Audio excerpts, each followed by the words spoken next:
Hi, my name is Lucia Damerau. I'm the Director of Immigration Legal Services at OLA of Eastern Long Island. Today, I want to share with you a little bit about the kind of work that we do at the Immigration Legal Services Department of OLA and some of the stories of the people that we have assisted. As you may know, OLA's work is very essential in our community. We really are one of the only, if not the only organization in the East End that provides this kind of services to the community. So some of the cases that we've encountered, it has made a huge difference that OLA stepped in. For example, we had a community member reach out to us, a very young man. He's a 23-year-old man from Guatemala who was threatened, persecuted in Guatemala because he resisted recruitment into the gangs. He did the right thing, he fled Guatemala, he came here. Unfortunately, when he arrived here, he developed a really, really bad illness with his kidneys. And basically the doctors told him that he had only months to live and he couldn't be on the organ donor list, because he was not documented and he didn't have a social security number. So that's when we stepped in and we filed his asylum application. He's now on the donor list and he now has a hope to get an organ so that he can live. He's so young, he's full of dreams and aspirations.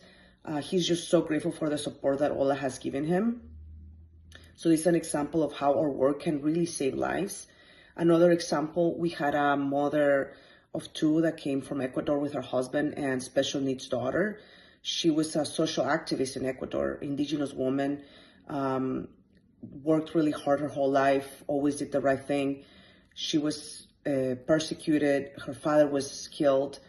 She came to Long Island and a lot of the attorneys quoted her thousands of dollars to basically ask the judge to terminate her deportation proceedings, but didn't give her an option to legalize her status.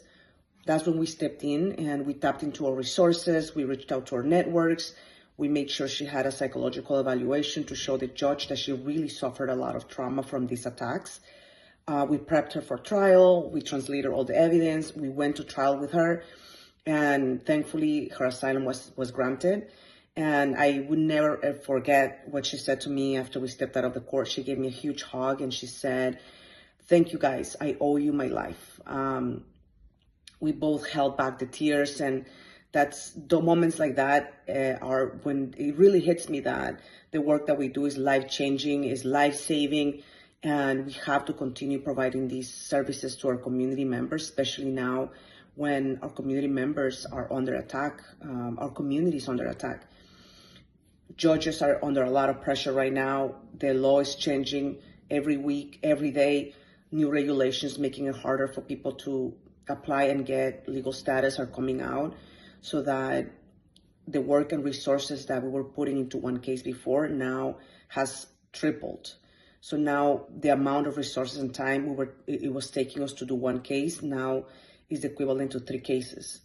So that's why we really need the continued support so that we can continue doing this kind of work and assisting our community.